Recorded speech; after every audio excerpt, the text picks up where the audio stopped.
This is the Untold Italy travel podcast, and you're listening to episode number 132.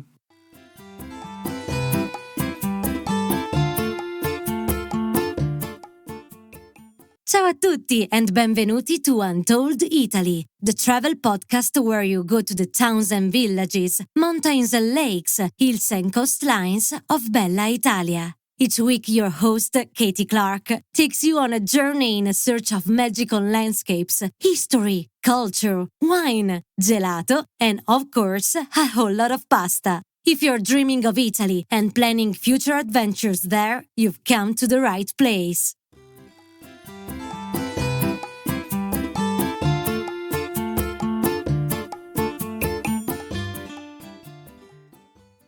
Ciao a tutti! Hi everyone, it's Katy here, and I'm back from my travels in Italy, and I'm bursting with news to share with you all. Of course, there will be lots of new episodes to come as I visited over half the Italian regions during a truly magical and exciting 5 weeks of fun and adventure, meeting new friends and finding inspiration along the way. But I wanted to share with you the absolute best bit of our trip, and that was meeting up with many of our podcast guests that I had only ever spoken to on the phone or via Zoom. In fact, prior to this trip, I had only met a couple of our guests in person, so it was truly a fantastic experience to share laughs and hugs with people I've come to know very well over the past couple of years. I met Olivia from Piedmont, now in Rome, Pierpaolo in Sorrento, Ariana from Tuscany, and Nikki in Puglia, all for the first time. We spent time with Sarah and Sal from Umbria and Deborah in Arezzo, Elisabetta from Venice, and of course Holly and Gianluca in Capri. And I even managed to grab a few precious hours in Rome with Corinna, our guest on today's show. Corinna is one of our favourite guests, and it may surprise you to know that up until that day in early June, we'd never actually met in person. She is like an old, dear friend who I deeply admire for her passion for Italy and dedication to sharing its culture, stories, and unique secrets that are, after all, what makes a trip to Italy so very special. Author of the Glam Italia Guides, Corinna is celebrating the release of her latest book, 101 Fabulous Things to Do in Venice, and she's joined me today to share some of the reasons why you need to plan to spend at least 3 days in the beautiful lagoon city to begin to appreciate it. So without any further ado, let's get on with the show. Bentornata, Corinna, my dear friend. Welcome back to the Untold Italy podcast. Thank you, Katy. Thank you for having me back yet again. I so appreciate it. Oh, I am always delighted to have you on the podcast. And today I'm so excited because here we are, finally helping you launch your new book, the latest in the Glam Italia guidebook series. And, you know, I've been dying to get my hands on a copy of this, as it's, of course, about my favourite Italian city, Venice! Yay! Venice! Exactly. One of the most unique city on earth. Absolutely. The most incredible, spectacular, mesmerizing city on earth. It's just incredible. So I'm very, very excited about the new book. And everything's very exciting right now. It is. So before we get started talking about the book and the magical city, can you remind our listeners who you are and a little bit about your series of Glam Italia guides? Yeah, well, I'm Corinna Cooke, and I have two sides to my business. On one side, I run the Glam Italia tours, which are small group, women-only tours. And the other side, this whole big thing that we're going to be talking about today, is my books. I write a series of books called the Glam Italia series. And the first one is How to Travel Italy. So how to put together a trip, how to figure it all out, where to stay and how long to stay and all the different bits and pieces, and how to make a good trip into a beyond outstanding trip. And then the second book in the series is Glam Italia, 101 Fabulous Things to Do in Rome, followed by Glam Italia, 101 Fabulous Things to Do in Florence. And now we're up to book 4, which is Glam Italia, 101 Fabulous Things to Do in Venice, the most unique city on earth. Oh, it's so exciting. Well, and I mean, I think maybe some people might think, well, is there 101 things to do in Venice? Because unfortunately, sometimes people, you know, go to Venice and dip in for the day, don't they? And they might see a few things. We don't want to be doing that. We want to try and be there I would say to people, try and be there for 3 nights. There is so much to see and do in Venice and to experience in Venice. and to kind of participate in. You cannot beat sitting out in a summer evening in Venice with an aperitivo and a view and just watching Venice happen and watching the light over the city. And oh my goodness, it's like nowhere else. But when people say 101 things, I had to cut a third of this book out. It's how far over I'd gone. We were like, all right, this is getting ridiculous now. We've got to cut back a third to bring it to, and actually it's more than 101, but I just like the sound. But also these books are different than regular guidebooks because I feel that regular guidebooks tell you about the same handful of places where all the mass tourism goes. And it's like they steer the ship straight into the storm. So your entire experience is being around thousands of people waiting in line. Whereas all of these cities that I take you to with my books have so much more to offer. And there's so much amazing stuff to see and do that's just going to blow your mind. And, you walk in these places and there's nobody there. Or there's like a handful of travelers that are in the know. It's not, we focus on places where the tour buses don't go and where the cruise people don't go. There's a handful in the Venice book. Of course, we have to talk about Piazza San Marco, and I'm going to talk about some of this today. But most of the book is just taking you where the tourists don't go, and you'll be bamboozled by all these incredible, incredible things to see and do. Yeah, it's amazing. And I think, Venice is a little bit misunderstood because people maybe don't take the time to explore. And we're going to talk about how we can explore the city with you a little bit later. But maybe we can explore why we've come to that point and what the typical tourist normally does in Venice. And so how we can unpack that and then suggest to people how they can have an amazing experience in Venice, because we don't want you to come back saying, oh, Venice is a bit like a Disneyland, because my goodness, it is not. It is absolutely not. And you can't keep me away from there, actually. I love it so much. It's like a love affair that you can't get over. Like I've come to realize there will never be a point in my life where I'm like, yeah, I've been 110 times to Venice. I'm not going back. It's like it just... It gets inside you. But so what happens, though, is with mass tourism, the mass tourism model is all about getting as many people as possible and squishing them into a place. So that's how you get that kind of Disneyland-y thing happening where you have, say, 5 cruise ships in port. That's 20,000 people. And they all dump into this one section of the historic center, which is from the Rialto Bridge to just marginally beyond Piazza San Marco, because they all want to see the Bridge of Sighs.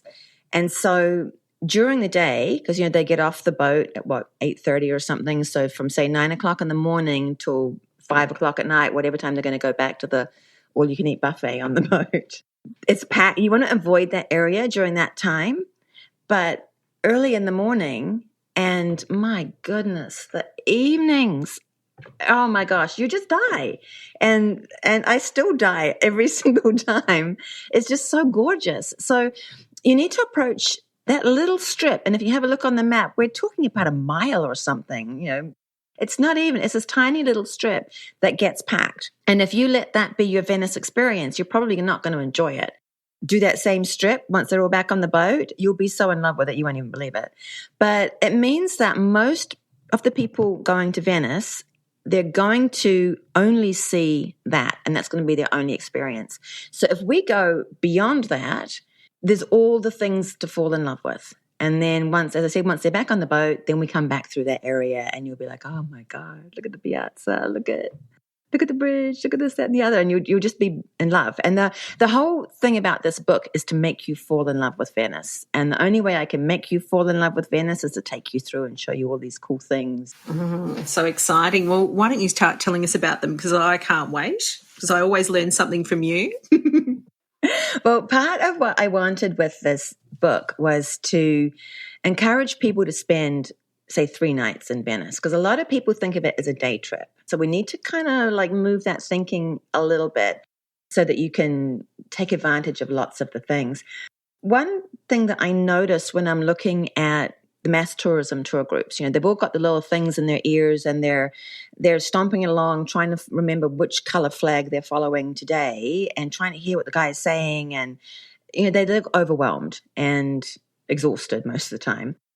With the mass tourism model is to show you this building and then get to that bridge and then get to this building and now we're done. And so people miss out on all these incredible little details. And so what I thought I'd talk about today was a bunch of cool, crazy details to look at when you're walking around in Venice that once you've seen them, you cannot unsee them. And so I'll point them out to my tour travelers and they'll half lose their minds. And then they'll be like, look at all these people. They're not even looking at it. They're not even seeing this. And it makes it really fun. And Venice Venice has a sensational history. It's just so intriguing, and all the different people, the coming and the going, and it was the center of the universe for a few centuries. It was where trade happened. It was everything that came from the East and the Middle East and the Far East came through to Europe through Venice.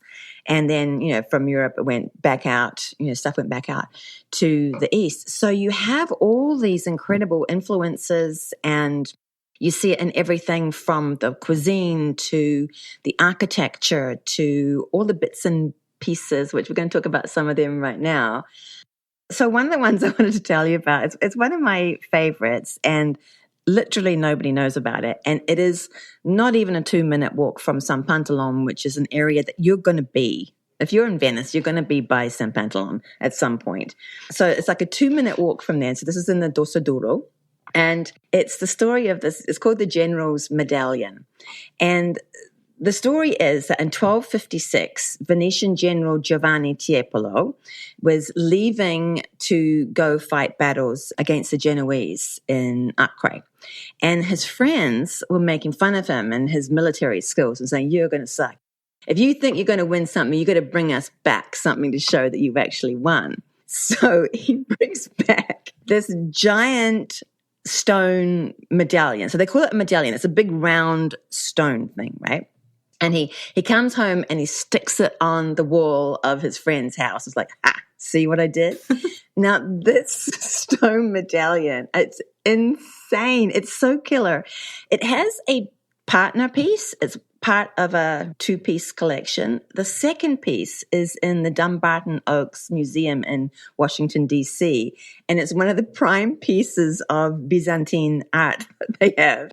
It turns out that these two medallions, it's a father and son, Alexius Comnenus and John II Comnenus, who were co-emperors of Byzantium from 1092 to 1118.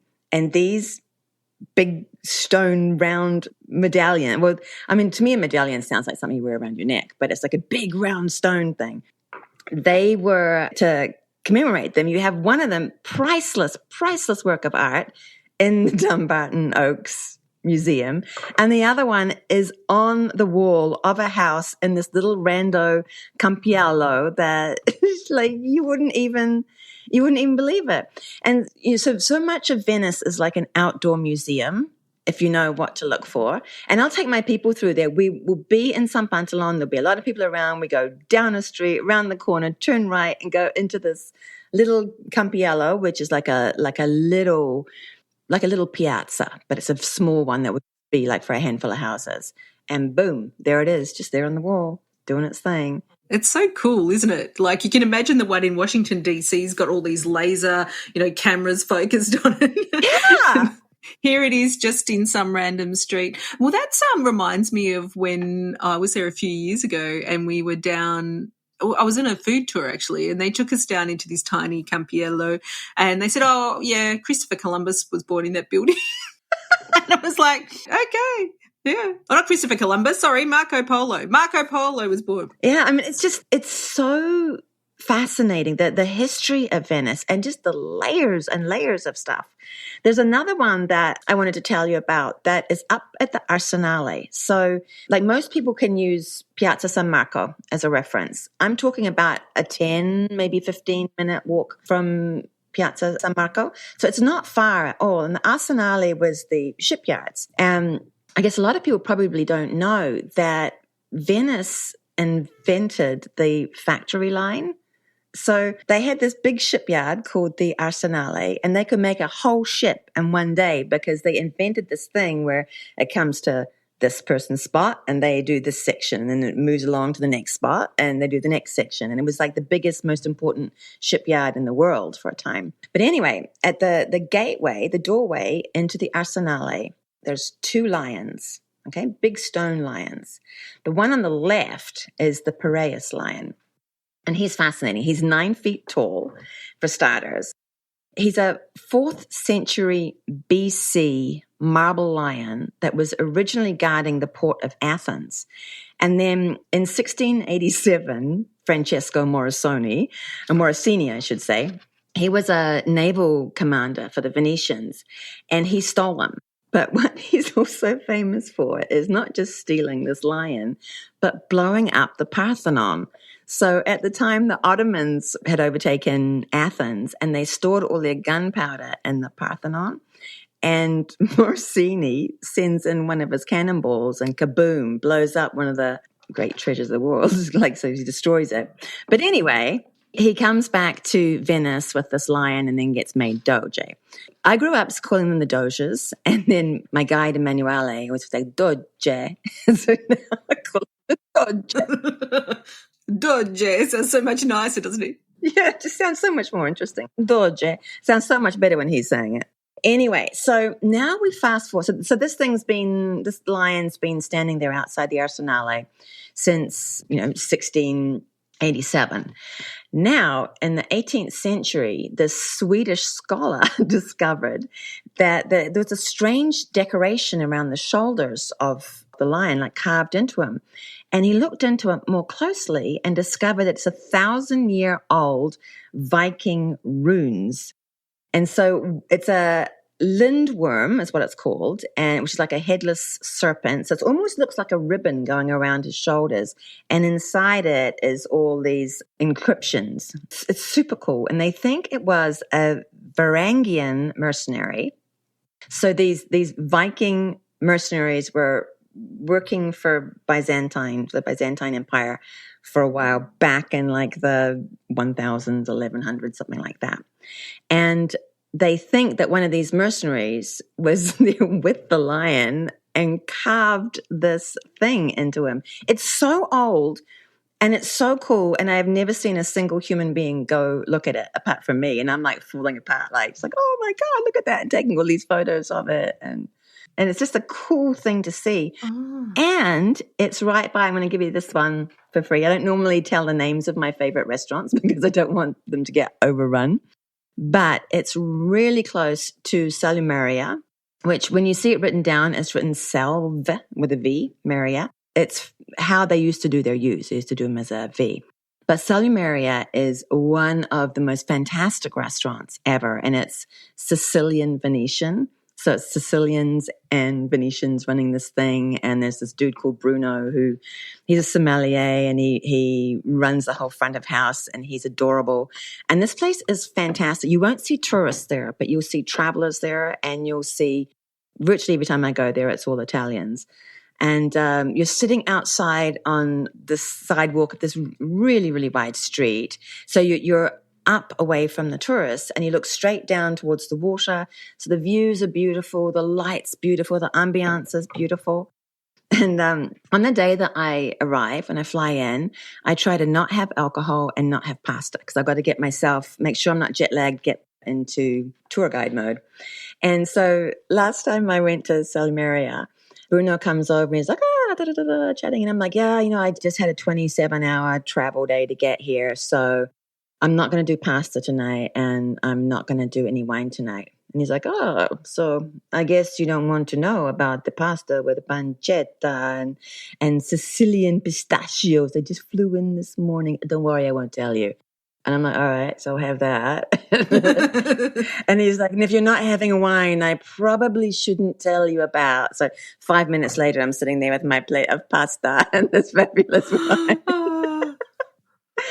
I just love it. It's so fun. But it's, you're away from the crowds. You're having this true Venetian experience, Venetian Sicilian experience in this case.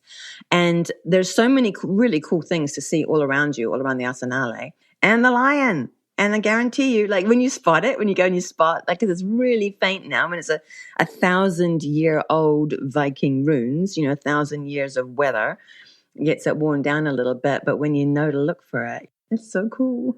I love it. I think that's what's really intriguing and magical about Venice. It is because it is one of the original melting pot cities, really.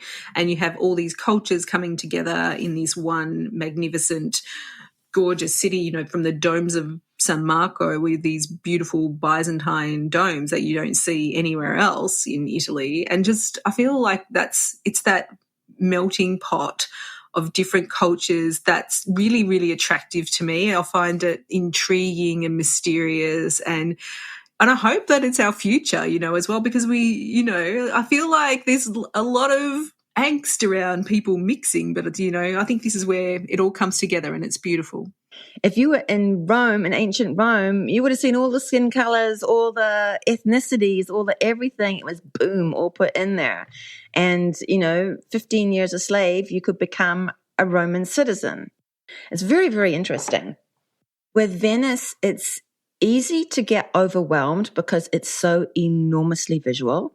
So I always say to my travelers, when the big picture gets too overwhelming, we zoom in and we focus on some small details. When the small details start being too overwhelming, we zoom back out and we look at the big picture.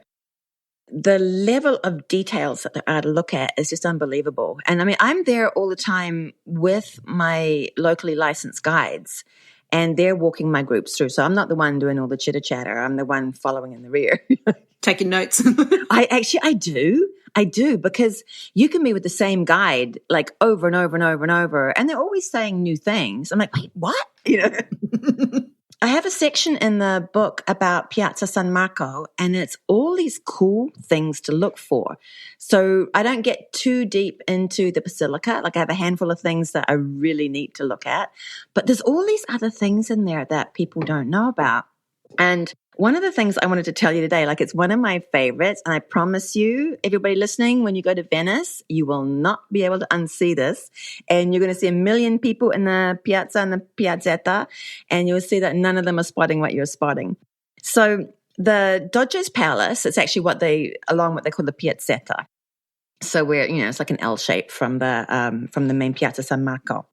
The ground floor of the Doge's Palace is 36 columns holding it up, right? And each column, the capital of each column, each of these 36 columns, each one is different. They're obviously hand-carved because they're centuries old, but it's the Encyclopedia of Venice. It tells the story of Venice. Venice was closer to the Byzantine Empire than it was to Rome. So we don't have an overload of Pope stuff rammed down our throats in Venice. Mind you, I do enjoy popes behaving badly, but you're getting like a lot of different messaging. So the three corners, because the back side of the Doge's Palace is actually a waterway. So we have three corners. The first corner is by the Basilica, San Marco. And then we have the corner at the end, and then the far corner, which you would look around that corner to see the Bridge of Sighs. So those three are religious capitals. They're telling part of a religious story, and the rest is telling the other parts of the story of Venice. And it's fascinating. And the first one I'd want to draw your attention to is the end one. So if you're going to look around the corner to see the Bridge of Sighs from the front side of the Doge's Palace, and it's Drunken Noah. Now, I don't know what religious education you had, but I had no idea Noah was a drunk. I mean, he was the original drunken sailor.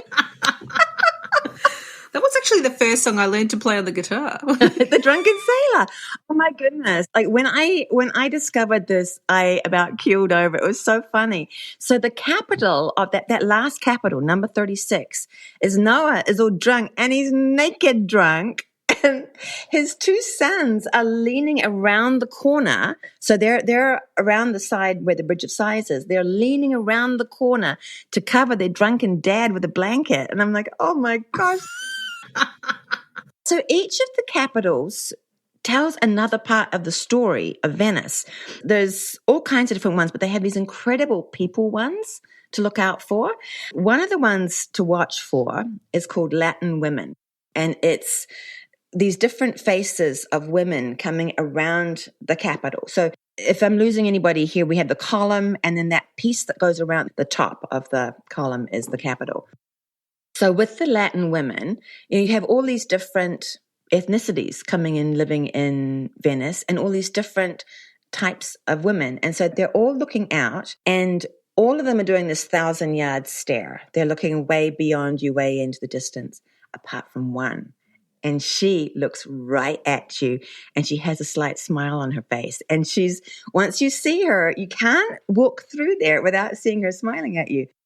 She's the coolest thing. She has one of those, I'm not sure exactly what period it was from, when the women would have that scarf thing that went around their neck, like ear to ear below their chin. The wimple. I think it's a wimple. But it's really neat. And when you see her and she's looking at you and she's smiling like she's got a little secret, and then you can't not see her. You cannot, once you spotted her the first time, you cannot walk along the Doge's palace and not see her smiling at you. I've tried and I can't. So intriguing. And there's another one, column number 21 is called People of the World.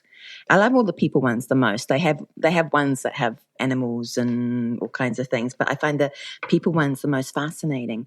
And this one's really cool because it shows different ethnicities that were living and working in Venice throughout Venice's history. So there's a Moor who's wearing a turban. There's a Mongolian Tatar.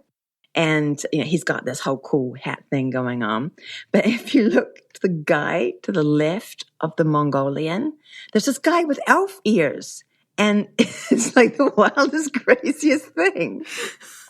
And again, it's like once you spotted the elf ears, you can't unsee them. And it's impossible to walk along there and your eye not like ping off and go, oh my God, he's got elf ears. Look, there he is. But it's really neat. It's like you would totally miss it if you don't like pay attention. Someone doesn't point it out to you. And I'd been to Venice many times before it was pointed out to me. And then, it's one of those things, you see it once and boom, it's there every time. And it makes walking along that stretch even more interesting because you've got this whole other world that you're looking at. And if you watch around you, nobody else is even noticing. But I always think it must have been so amazing. Back there, Venice was the center of the earth. It was the wealthiest city on earth. It was or in Europe anyway, it was the most important city. And to have been someone that was not a white Venetian, like someone from a different race, to be able to walk through the most important stretch of the most important city in the world and see people that look like you immortalized in stone saying you were here. I think that must have been just absolutely amazing. Yeah. And then there's another thing while we're in that little stretch that probably a lot of people know about, but in case you don't know, opposite the Marciano Library, so where the Doge's Palace is, we're not facing the lagoon, but a little bit further up opposite the library. You look up to the second floor and you have all the white Istrian stone columns and two pink ones. You know about the pink columns? Tell us more. Oh, there's a whole fantastic story with those. These pink columns, so the pink actually symbolizes blood, also I've been told. But it was from here, the Doge would stand between these columns to announce death sentences. And if an aristocrat, if somebody from the Golden Book was being executed for committing a crime, they would be hung between these two pink columns. And so everybody could see in the busiest part of the most important city in the world, this is what happens if you go against the Republic. During Carnevale, and they still do this now, talking back hundreds of years that this has been happening, there's a part of the Carnevale called the Svolo del Turco, where an angel floats on a high wire from the Campanile down to meet the Doge in between these two pink columns. So that's kind of cool to see and to imagine how that must have been back then. They still do it now, but now we have so much more technology. It would have been a pretty risky business to get up there back in the day. Can you imagine? And they're dressed up as an angel. I wouldn't be volunteering for that job. No, me neither. But then also, if the Doge was going to watch a public hanging, he would watch it from between these two pink columns. And so again, once you see them, and you realize just what was going on there, it's absolutely amazing. And then when you look, if you're standing in the Piazzetta and you now turn, so you have the Doge's Palace on your left and you look towards the lagoon, we have the two big columns of Venice, which are also fascinating. And it was between those columns that they would have the hangings. But there was a way to not be hung, which was really cool. And that is when we get to the corner of the Doge's Palace and it turns to the left. So you go down the Piazzetta and it turns to the left. The fourth column along is out of alignment. And so they had this thing where if the convicted person could walk, I think it was back to the column, if he could walk around the circumference of it and not lose his balance, then his sentence would be absolved. And I'm not sure now that they have the laws about not being able to stand and sit on monuments, I'm not sure if you can still do it, if you can still try and go around that circle and not fall over. Sounds elegant. Sounds like you've tried. Tried it like years ago. I haven't tried it recently, but it's a cool thing to know about. And then those two columns at the entrance to the lagoon from the Piazzetta. So the one on the left, the side that's closest to the Doge's Palace, is the column of St. Mark, and it has the winged lion of St. Mark on top of it. And then the other one is San Teodoro, who was the previous saint before the relics got stolen. And I wasn't going to mention the stolen relics. Stealing of the relics is like one of my favorite things. But there's really interesting stuff. When you're walking through there, you need to make sure you look up and look at that lion. Well, he's actually, that one's now a replica. The real one is inside the museum in the Doge's Palace. But they did like carbon dating, or whatever you call it, when you're figuring out how old these things are. And they've traced him back to the end of the 4th century BC, beginning of the 3rd century BC. And he was from Tarsus in south central Turkey. And he was this god called Sandon. And Sandon was the god of war and weather. And he was depicted, he would be on a winged lion, like riding a winged lion, standing up on its back. And so this lion went moving around the area and somehow wound up in Venice and up on the top of the column. And he's had some like rebuilds to him over the last 2,000 years. But when Napoleon came in 1797 and he like raided everything, he stole so much stuff. One of the things he did was he stole this lion and he took it to Paris and put it on top of a fountain in the Place des Invalides in Paris. And then in 1815, it was to be returned to Venice. Like he was not allowed to have that pilfering anymore. So, but what they did when they took it down from the top of this fountain, they either sabotaged it or they had an accident, but he crashed to the ground and broke into 20 pieces. So these 20 pieces were then taken back to the Arsenale by our Piraeus lion friend from the same kind of era. And he was put back together, and then he was put back up on that column in like 1816. But they took him down for World War II, and he only got put back up in 1991. And then the other one, you look at the top of the other column, and you have Saint Theodore, who was the slayer of dragons. And somewhere along the line, his dragon got replaced with a crocodile. Mm-hmm. So I don't quite know how, but you see him up there. He's up there with his crocodile. Obviously, he was a bit scared of big dragons, and the crocodile was easier bait. But it's really cool. And then there's one last thing I want to tell you about those columns is that, again, you will see nobody looks at this. Nobody sees this. But these two enormous columns that came over from Constantinople, they stand on octagonal bases. And those octagonal bases each had sculptures around the bottom of them depicting the various arts and crafts guilds that paid to have these columns erected.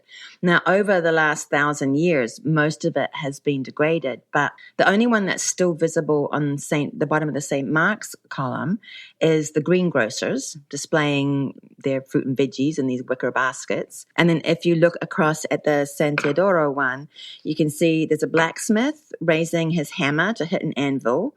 There's a fishmonger offering fish from a basket, and two very faint ones, which are possibly a butcher and a winemaker.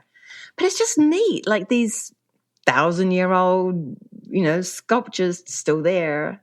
And I love all these like crazy little details to look for. Yeah, I think it's really fascinating to see that people pretty much live the same way that we do now, in a lot of ways. Things change, but things stay the same. Yeah, seeing that in the context of this magical city. That's what I love, actually, is the juxtaposition between this stunning architecture and all these details, and then you have just normal life going along. And they see this stuff every single day, and it's just things they walk past in life, whereas like we might walk past a 7-Eleven or something, So another thing I wanted to talk about is when people take trips to Murano to see the glass, a lot of times if you're not in the know, you'll be encouraged to get on one of these factory free boats where they'll have a free boat that takes you over and it takes you straight to a specific factory store and you're expected to buy from them. So we don't want to do that. We're going to have a different plan. And you can walk up to Fondamenta Nove. So from Piazza San Marco, which we're using as our center point, to walk to Fondamenta Nove is maybe 15 minutes, like walking through brain-bendingly gorgeous ancient Venice. Like it's insane. It actually takes me longer because I keep stopping and taking photos and talking to people and all this kind of stuff. But it's a beautiful walk through Fondamenta Nove. There's a whole lot of things I tell you about in the book that are on the way. Like it's all happening right in through there. But it's really easy to just jump on the Vaporetto from there and whiz over to Murano, Torcello. Murano takes 20 minutes. But before we get on that boat, we're going to hang a left. So we're up there on Fondamenta Nove. We're going to walk up just like a block and hang a left. And there's this church called the Gesuiti. Have you been to the Gesuiti? Yeah, incredible. It's absolutely nuts. Like it's a really Rococo kind of Baroque thing. But I always think of it, if Jesus took LSD, this is what would happen. Yeah, zero restraint. There's no restraint there at all. Like it's one of the most amazing things you ever see, but it's just so full on. It's like a madman's fever dream. So this church has 3 chapels, along the sides on each side. And the chapels have these pilasters separating them. And those are the only surfaces in the entire church that are not decorated. And it's an explosion of decoration. And there's these twirly-whirly, they're like barley sugar columns that are like twirling around on themselves going up. There's marble inlay that's made to look like fabric. There's insane art in there, like Tintorettos and Titians and stuff. It's just so much, and it to me looks very different than the rest of Venice. And it has a really interesting story behind it, because this church was originally built in 1155 by this religious order called the Crociferi, which are the cross bearers. And then in 1651, Pope Alexander VII suppressed that order. It was like, no, you're done. So now they had this empty church. They were kicked out. The Crociferi were kicked out, and now we've got this empty church. Well, that coincided with Venice needing more money. And the Jesuits had been kicked out of Venice 60 years prior, and they'd had to give up their beautiful church in Dorsoduro. But now Venice needed money. So it said, you can come back, but only if you buy this church on the outskirts of town. Actually, as it turned out, they were expelled again later on. But they were never popular in Venice. So when they came back, there's probably why they built it so over the top, was just like, ha, you don't like us? We'll take this. We're back. It's a visual banquet. And the wow factor of this church is just off the charts. And it's all kind of a bit nutty. I love anything that's kind of a little bit offbeat. But it's literally a block from where you get the Vaporetto to go over to Murano. So this is another reason to be staying in Venice for a couple of nights, 2-3 nights, because there's so many things to do. And it's really nice to have a day where you can, at will, get a Vaporetto pass. It's €20 €20 for the day, and just meander around the islands. So the first one is Murano. And yes, it's where all the glass blowing is. And yes, there's all the glass factories. But if you keep walking, so I like to get off and just walk straight up that main drag where all the glass factory shops are. Like we're talking about 3 blocks or something. You get to the end and now you're getting into a whole different world of Murano with really phenomenal old buildings and just really cool stuff to look at. And one of the things that's really interesting there is the Basilica of Santa Maria and San Donato. This is a 7th century basilica. It's one of the oldest in Venice. It had a rebuild in 1125, and it got this amazing mosaic floor. I mean, to me, it's worthwhile going just to go and see that.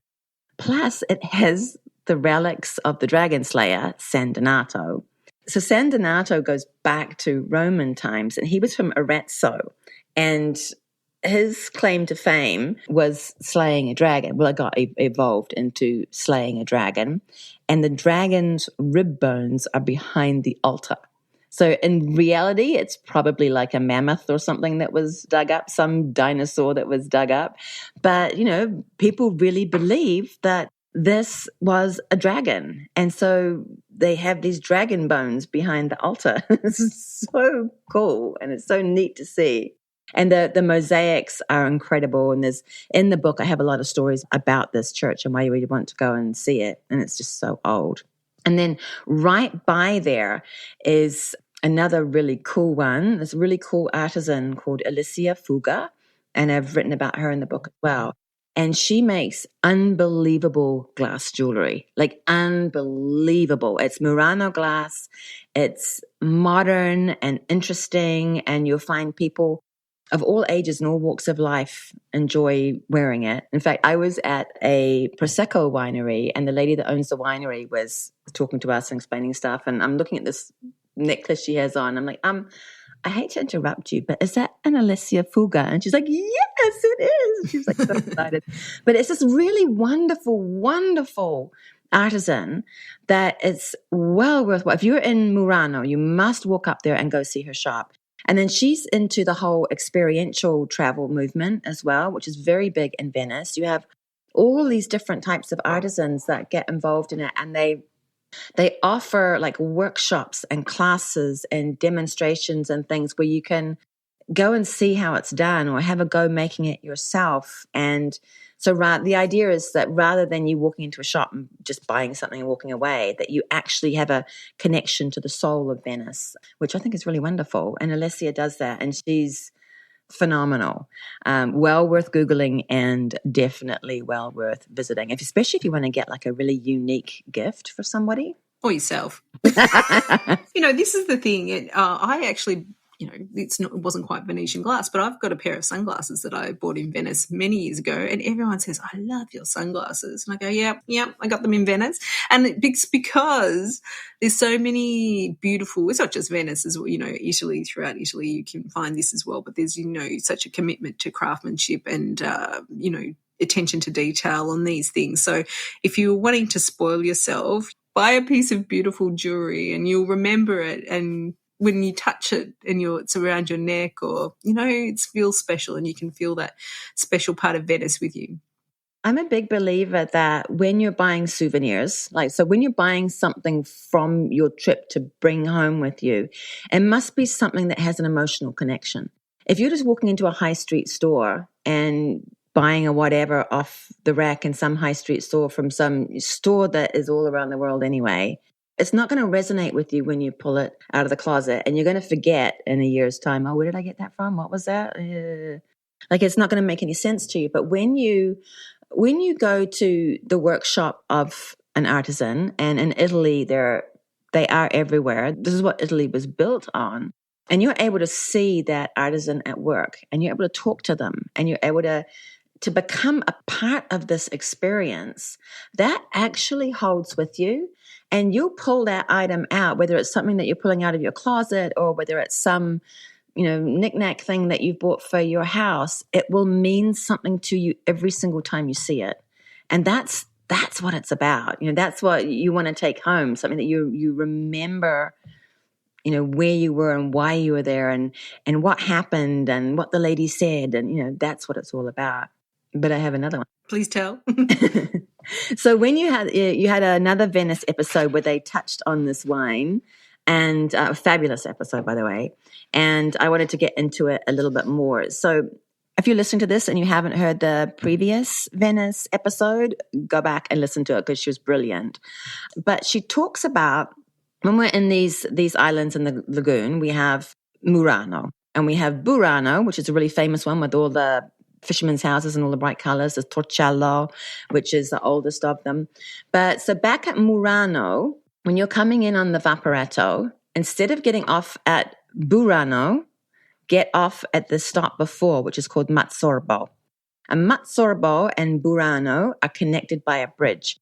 And if all you do is get off and take the 5-minute walk from Matsorbo into Burano, you are still going to be ahead of all the people getting off the Vaporetto. So you're still doing good.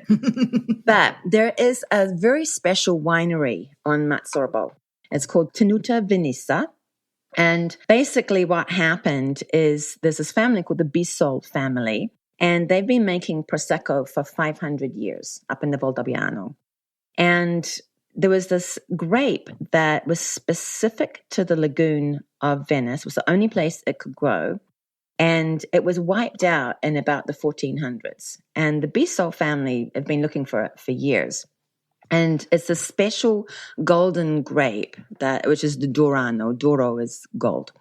So long story short, a little over a decade ago, they were able to find a corner of a church that was not being used. The garden was not being used. And we were able to find 3 of these plants that were tested and found to be the Dorano grape. So they got the rights to farm it. And so the Tenuta Venice on Matsorbo, the winery part of it is this Dorano grape. And they only make 4,000 bottles per year.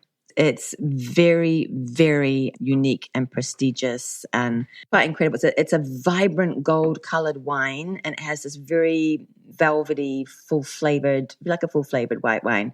It's beautiful. It has no pesticides or anything because the salt spray that comes off the water with the wind keeps all the buggies away. Their first vintage was in 2012. And as I said, they make 4,000 bottles per year.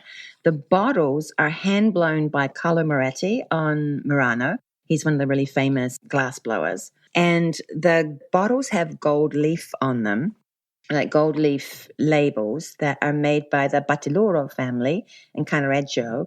And these have been goldsmiths in Venice for 1,000 years, their family. So you're everything about this experience, even just looking at a bottle, you're just taking in all of this history of Venice. And each bottle is hand labeled and like hand numbered. And the gold is fused directly onto the bottle, and they get a new label every year as well. So you have this experience where you've got this wine that only grows here. That vine does not grow anywhere else in the world. And then you've got multiple Venetian artisans have been involved in the creating of this project. And the bottles are expensive, but what an unbelievable and unique gift to bring back for yourself or for anybody else. Yeah, just so precious. There's no way to describe the contrast between, the way that we kind of live our lives. You just go choose something on Amazon, or you know what I mean? Like, It's just a completely different respect for art and culture and history. I love it. It's beautiful. It's incredible. So the last thing I wanted to talk about as another cool option for neat stuff to do in Venice is to whip over to Giudecca Island. So from San Marco, or actually from the San Zaccaria Vaporetto stop, which is at San Marco, we're just beyond the Doge's Palace. It's a 3-minute ride to Isola San Giorgio. And then 3 minutes more and you're on the Giudecca. So the Giudecca is a long, slim island that looks across at the Dosso Duro, which is the other side of the Grand Canal. So you have the Giudecca Canal running between the two of them. And you find not that many people know to go over there. And it is just fantastic. There's so much cool stuff to see and do. And you can, even if you just get off at the first stop, which I think is Italy, and just walk the fondamenta. So it's one big long fondamenta that goes along the whole stretch. And it's got all these gorgeous little restaurants and bars and lovely eateries. And you can sit out there and have lunch, and you look across the canal at the Dosso Duro and at Santa Maria della Salute. It's just fabulous, fabulous, fabulous. And it's a very artsy island. So there's lots of kind of like art colonies. There's a fantastic building called the Three Eyes, which has become a famous photography museum that has all kinds of unbelievable exhibitions and stuff going on in there. But there's a place that I wanted to tell you about that's, as you're walking a little ways along the Fondamenta, it's the Convento Santa Cosma e Damiano, which was a 15th century convent. So what they would do when you had these really, really, really wealthy families, if they had a bunch of daughters, you had to kind of offload them, because all these daughters marrying into other families were going to dilute the family fortune. So they'd stick them in convents. And this one was actually set up by one of the really wealthy noble families. And it was a, convent until Napoleon came along and he dissolved it and used it as a barracks for his military. So a lot of the art was lost. But in the 1980s, the government made this initiative. It's called Casa e Bottega, and it goes back to the ancient or the old system of where you'd have the shop would be at the bottom, the shop and the workshop, and the artist would live above. So they've done that here with it's called the Artisti Artigiani del Cloistro. And so you got this fantastic old cloisters you can walk through, like the building and the courtyard and everything it's really, really cool to see. And it's just kind of like nicely run down. So it's not polished, which is really cool. And it has this workshop space for 10 artisans. I don't think they have all 10 in at the moment. But it is so cool. And you see all these really neat, different art forms. Like there's this one guy that works with paper and makes these incredible paper lampshades. And it's all very different to what you see elsewhere. And it's all great stuff to bring home as souvenirs and, as gifts for people. I tend to do all of my Christmas shopping when I'm in Italy. So I'm always like popping in on these places and finding really neat, unusual things to bring home. But that's worthwhile to go and have a look at. And it's like, great, go have lunch, go have a look at that. There's another very famous church just along the way there, which another one of my favorites is Sant Eufemia. So this one was first built in 865 and it had various renovations over the centuries. And when you go inside, you can kind of see all these centuries of life, like this plaster chipped away, there's old columns and old brickwork, some really tremendous art. And one of my favorite things, I'll probably offend lots of people with this, but it's what I consider really hilarious pietà. So instead of, the pietà where you have Mary and she's cradling Jesus' dead body and it's all traumatic and everything, with this one, instead of him lying in Mary's lap, he's kind of draped over a rock and she has her right arm raised up over him and it looks like she's about to smash him over the head with a rock.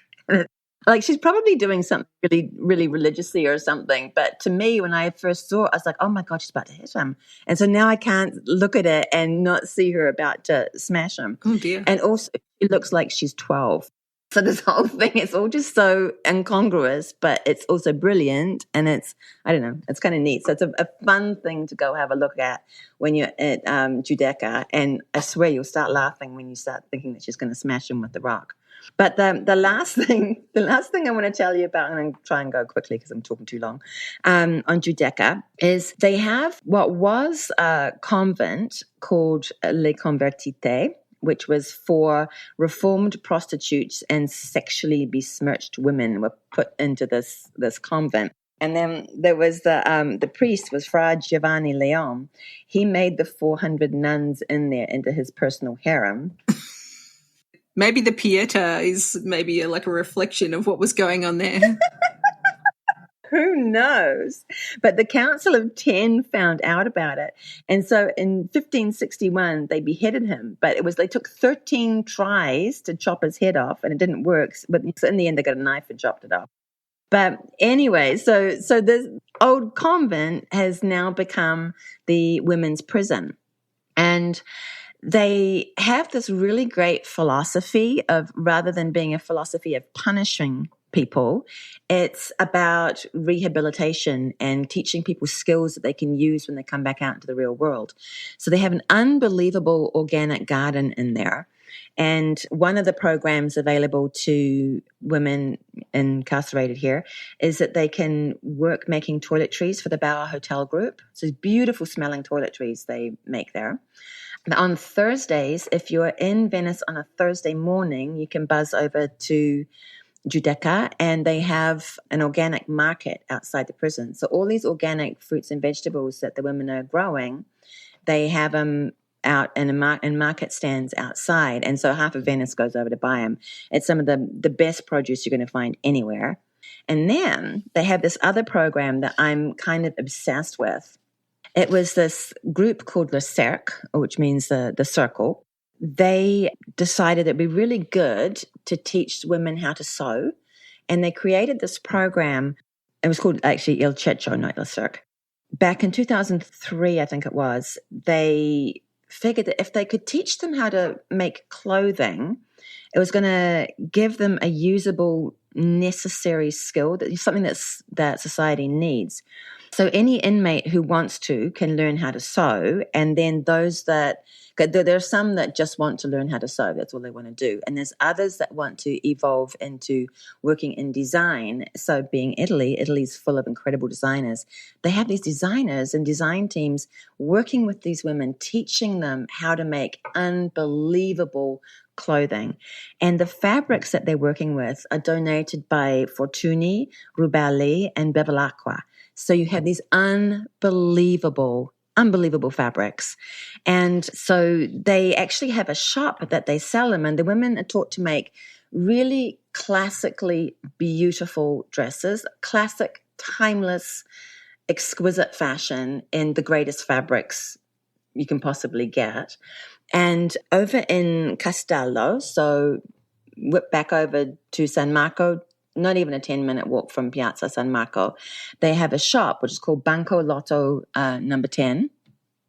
This is the shop that sells these clothes. And there's no more sustainable travel thing that you can do than to buy a piece of clothing that's locally made by these women in the prison, learning this good skills that they can come out into the world and integrate into society and, be something, not go back to whatever sent them in there in the first place. But the clothing is, oh my goodness, it is phenomenal. And it's designed to be pieces that you would keep for forever and wear for forever. And oh my gosh. Heirloom pieces.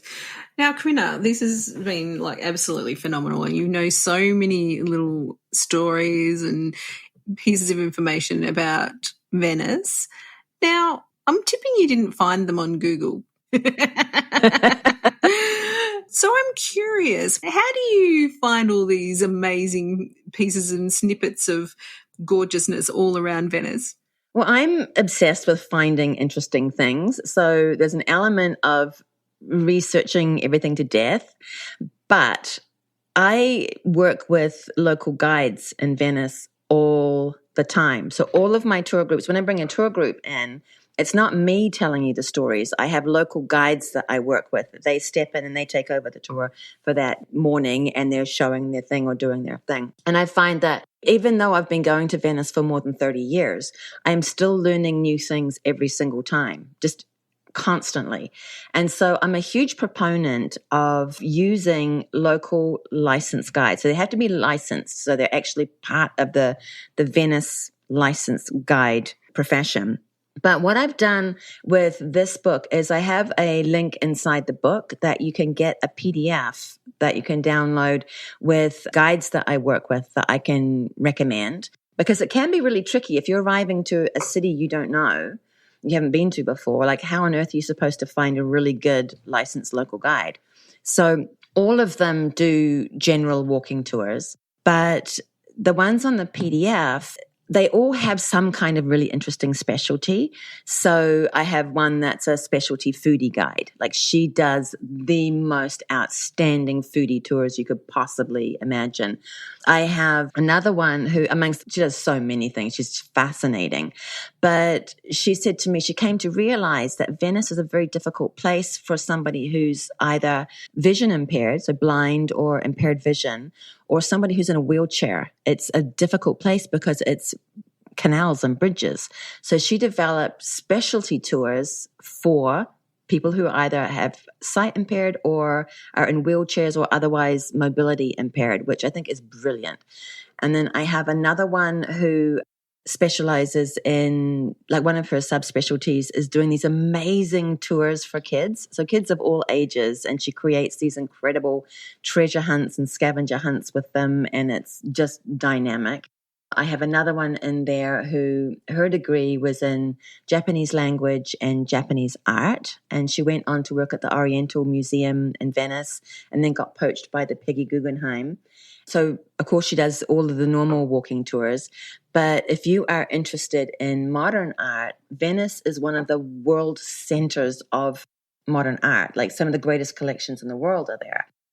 Like, that, it's something that I'm not conversant in. So I can, like, pick up Erica and have her take us through, and she can just, like, open the whole world to you when it comes to modern art.